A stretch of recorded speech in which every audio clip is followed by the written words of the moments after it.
өлкөлүк жарандар келип мүлк ала алат. Квартира, коттедж, көлдө запрет бар. Ала албайт.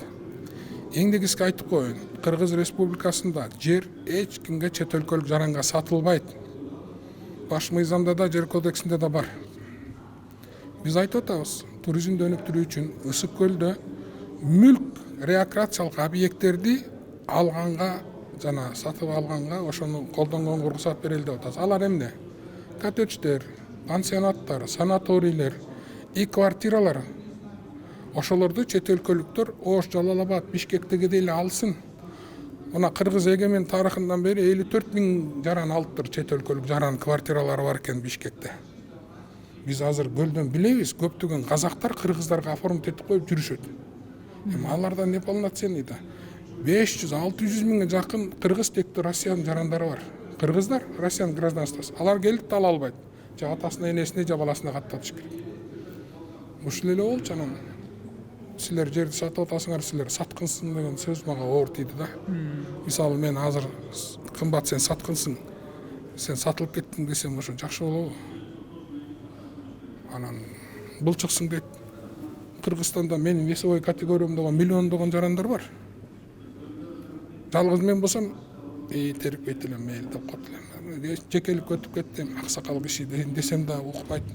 Жакшы эле чыдадым анан. Азыр элдин баары соцсетте мени согуп атат да. Аксакал кишиге теңелип койбойсуң. Аксакал кишилер кишилерге сый урмат менен караш керек да, жекелик өтпөш керек да. Мейли уруша беребиз, талаша беребиз, бул парламент. Бирок жекелик өтпөй, туура эмес кылып атасыңар.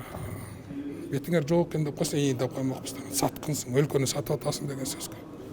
Ана мындай да.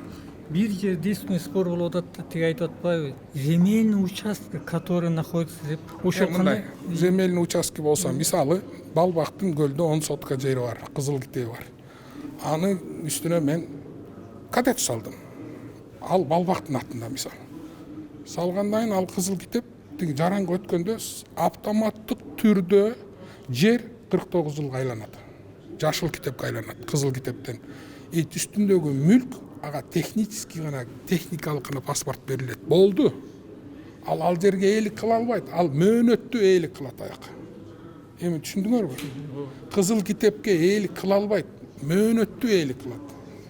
Анан 49 жыл болобу, же 20 жыл болобу, аны өкмөттүн өзүнүн және өлчөм ченемдери бар. Болду.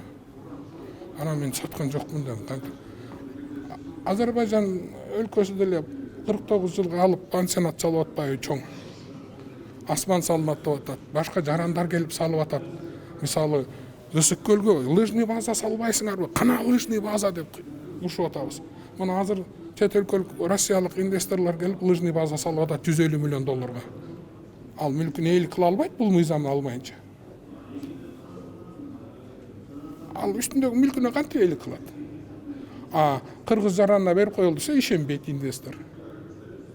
Биз инвестиция тартып, элдин жашоосун оңдоп, лыжный база салып, ошо именно ошон үчүн айтып атабыз да, рекреациялык объекттер деп. Кыскачасы ушул эле.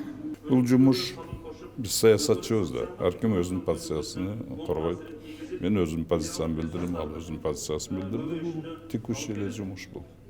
Мен ойлойм. Катардагы эле депутаттардын иши бул.